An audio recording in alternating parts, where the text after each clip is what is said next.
Hi, everyone. I'm Claire Liu, and I'm the CEO of Know Your Company. And today I've got a real special guest with me. I have Will Reynolds, who is the founder of SEER Interactive, an incredible SEO firm that he started, I want to say back in 2002. And I met Will at this really interesting invite only small conference just for digital agency owners called Owner Camp. And I remember Will telling me the story of how he started his company. And it was incredible. I've been inspired ever since, been a big fan, and honored to be able to chat with him today. So thanks for being here, Will. Of course, my pleasure. Thanks for having me. Sweet. Okay. So, Will, I've got this one question I want to ask you about leadership, which is what's one thing, or it could be several things, what's one thing that you wish you would have learned earlier as a leader? All right. The first thing that pops to mind for me is I kind of waited too late to hire support. And what I mean by that is I'm kind of a hustler. I'm a like I'll figure it out. I'm the kind of guy that's like, well, I can go into QuickBooks and cut payroll. And I underestimated the amount of people that I would need to help me continue to kind of keep the company moving as we grew. So I kept holding on to things that one, I was not good at, two, was distracting me from the thing that actually created value in the company because I was just like, oh, we don't need someone. So I think one of the biggest things that I wish I'd done earlier was hire every single executive that I hired. I wish I would have hired them a year to 2 years earlier. Hmm. Um, I was in like hustle mode, doing it myself, and doing a massive disservice to my team in the process.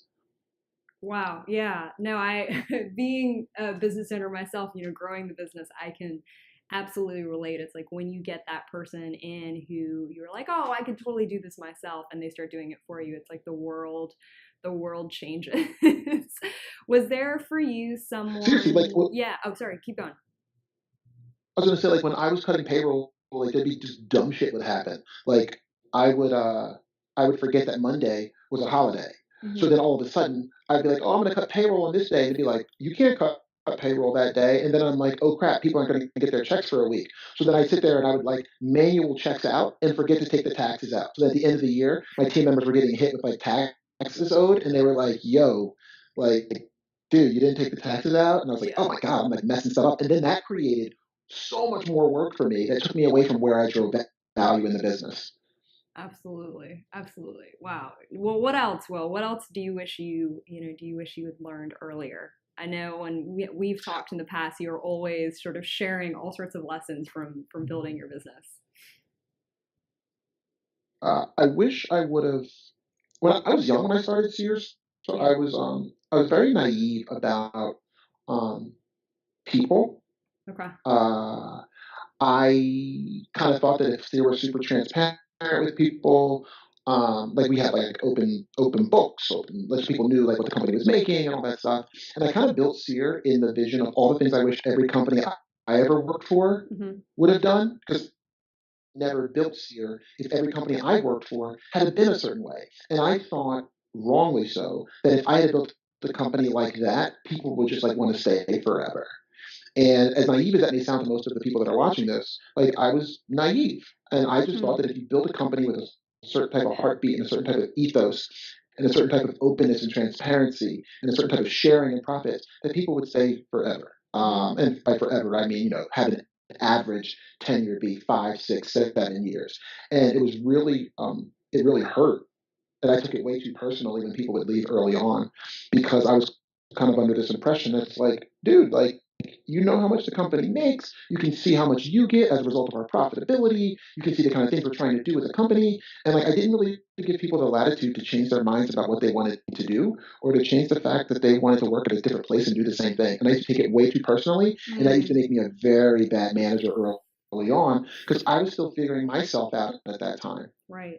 I think. Wow. That's incredible. I think the amount of self-awareness that takes to process and realize, wait a second, I'm getting too wrapped up into this emotionally. I'm equating sort of my sense of identity with the company's identity and everything I've wanted it to be.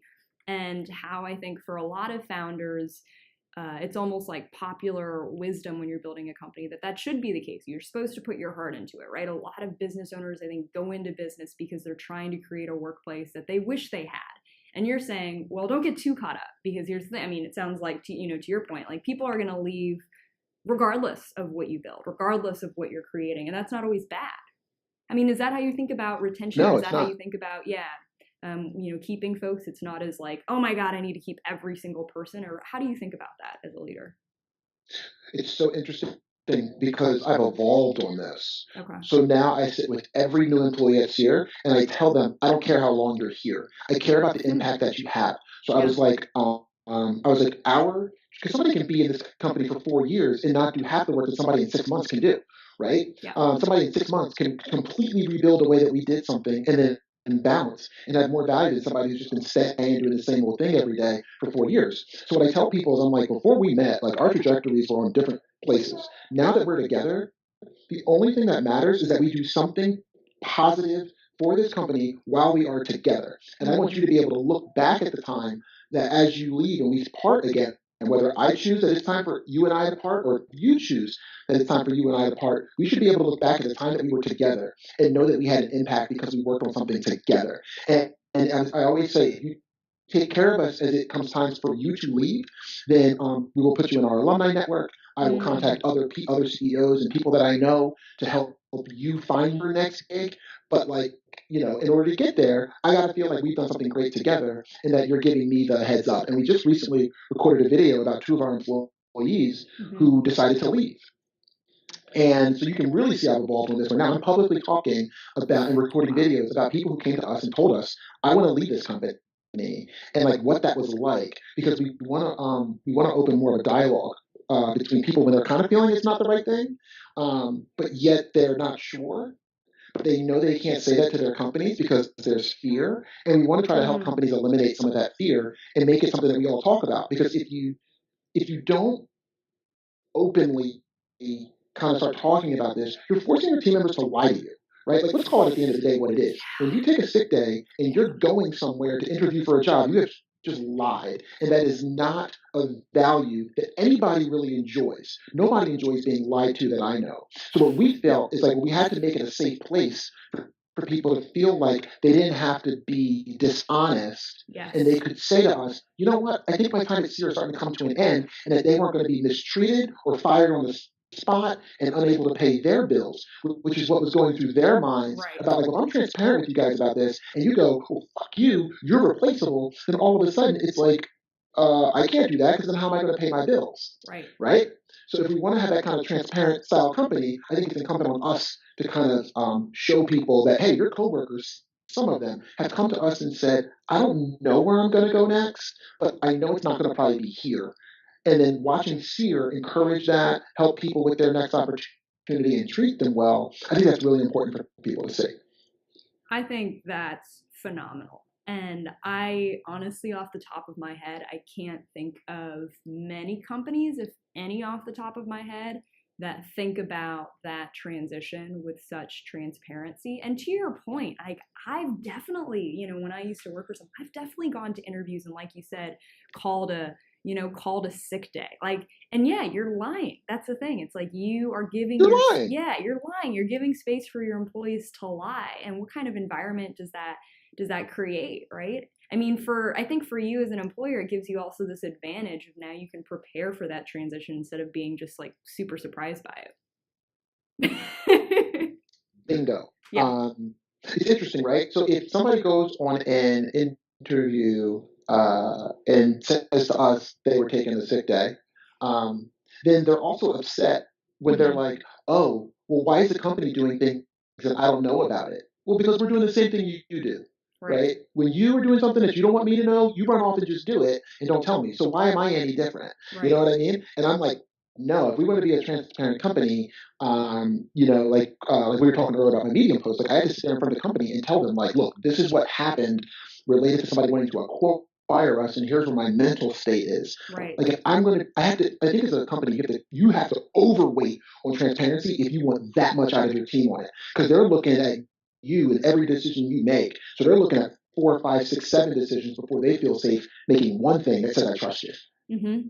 That's incredible. And the post, by the way, for folks who are watching, that Will is referring to is that he got offered a 8-figure deal to have the company sold and acquired, and you would have profited very handsomely from that, and you turned it down. So for folks who are interested and curious about that, that's a whole nother. We could talk about that for a whole hour. One thing that you mentioned though, Will, is something that's come up before in some of the other leaders that I've talked with, which is this idea of transparency, right? And that it's a huge, hot topic these days. It's the big thing to do, so to speak. I mean, I run Your Company. We're all about transparency. But are there downsides to transparency as well? Is there a place where you draw the line? Do you think very carefully about how transparency is? And I'll give you a quick example. I talked to Des Traynor, who's the co-founder of Intercom, a few weeks ago, and he was talking about the importance of transparency within context, right? Do you feel similarly? Do you feel like you were saying, like if you want this much transparency from employees, you've got to give this much? Are there boundaries to that? I think whenever you're being transparent, it has a chance to hurt somebody. Mm-hmm. Like that's just like a no-brainer, right? Like I could be like, "Yo, Claire, I don't like that jacket," and I could hide under the guise of like, "Oh, I was being transparent." Yeah, that's fair. You know what I did learn though? Yeah. Is depending on your population, certain people can't deal with certain pieces of information. For instance, if I go out and say, "Hey," before all this like offer stuff came in, if I said, "Hey, team, I'm thinking about having a conversation about selling the company," most people don't have the ability to process what that means, and it creates all this nervousness and fear. Yes. Right? So I think that there's a time where you're like, I wish I could tell people, but they actually don't know how to deal with that information, and that's not fair. Because now you're being transparent, but like you're giving somebody information that like they actually do not know how to process. Because for most people, if I were to go to them before all this had happened and like, "Hey everyone, you know what I'm doing today? I'm not gonna be able to meet with anybody because I'm talking to a broker about the sale of our business." All of a sudden, it would be like, "Oh my God, I'm doing no work. Will's gonna sell the company. What does that mean for us?" Like, and you're like, oh my God, I was just telling you transparently what I was doing, and instead of you being like, "Okay, cool, thank you, I guess you'll tell me when there's other things that I should know," people are going to freak the fuck out. So it's a great example of times where being transparent could work against our objectives and goals. So I think there are times where transparency can come back to bite you. You just got to know your population and your team, and only you know what you've been saying to your team the whole time. So if I was out there saying, "We'll be transparent about everything that happens in the company," well, then that's very different than if I'm like, we will be as transparent as we can be at the time, but I will never intentionally not tell you something if I can avoid putting myself in a situation like freaking the company out before any decisions are made. Right. I think you bring up such a good point, which is this idea of transparency for the intention of the good of the company, right? And like you were saying, sometimes it's right, like sometimes it's going to hurt people, and that might happen, but in the big, on the large scale of things, how can transparency actually help the good of the company? And it's not going to really help folks in the good of the company if you are, like you're saying, spooking people by letting them know the first minute you're even just thinking about a sale that that's something that's on the table. I know something I've talked about with a lot of business owners. Oh yeah, sorry, no, go for it. You want to? Yeah, jump in. No, I was going to say the other thing too is like when you have to let people go. Yes. I used to be like super transparent about that when we were really small and I was young and didn't know any different. And then all of a sudden you tell somebody, "Oh, well, we're letting this person go because they really weren't a blah, blah, blah, blah, blah." And you're like, that's disrespectful to that person. One, like I don't need their former coworkers to know what was in that conversation. And two, people start being like, "Did I do that once?" And then they start freaking out that they're going to be fired. So now instead of them focusing on the work, they're like, "Oh my God, I'm going to get fired." And you're like, "What?" Like, so I also see transparency as another one of those things where like the way that I worked on that is I learned to say, here's what our belief system is. Mm-hmm. And if somebody ever, if we choose to part ways with someone, then you can pretty much bank on the fact that somewhere along one of these values, they went the opposite, Mm-hmm. right? And like that's it. So then I started talking more about like this is what we believe, and if you make that a consistent thing you talk about, whether it's things related to how your quarterly performance was, to why we're restructuring, to why somebody was, all of a sudden it's like, oh my God, somebody's not here anymore. It's like it's always coming back to these things. It gives you more of a framework to talk about what you're working towards than what that individual person did. Right. That's, I think, such a helpful guideline and rubric for folks because I think transparency around letting someone go is it's always a struggle. It's always a struggle. I definitely talked to a business owner who just given you sort of assessing his population kind of went the other way. He recognized that people were going to be wondering why was this person fired? It looked like they were doing so good on the surface, like they were super popular at the company. And he realized he talked with the person who was let go and said, would it be okay if I shared? And this is what I'm going to share. And they both agreed on something, and then he ended up sharing it. But to your point, I think it's one of the hardest things to figure out as a leader. So yeah, I appreciate you sharing that. One last, Well, they got permission. yeah, That was exactly. awesome. Exactly, and I think that's the key part is making sure that yeah, you're not just sort of blackmailing someone or blacklisting them and making up a story that they're not going to feel comfortable sharing. But this idea of sort of setting the record straight and again for the good of the company is big. So yeah, no, thanks so much, Will. I so appreciate all your thoughts. Something I've definitely am taking in and gonna put into practice going forward. So yeah, I appreciate everything and thanks for being here. Thanks for running Know Your Company and making it awesome. It's great for I love seeing you guys grow, and I just love Oh, seeing what comes thanks. through my inbox and the things that I learn about my team. Because as we've grown well past the number that I thought we would ever be, I used to tell the company we'd be no more than 10 people. I actually could know people at a very deep individual level when we were that size. And I've always had it in my heart to want to kind of know people that way. Mm-hmm. And Know Your Company has helped me to scale that a little bit. Awesome. It's like helped me to like know a little bit more about my team and find out what they're working on in ways that didn't require like me to sit in one-on-ones all day. So just keep doing what you're doing. I love the work that you're doing as well. Thanks, Will. That made my day. I thank you so much. Appreciate it. All right, take care. Talk soon.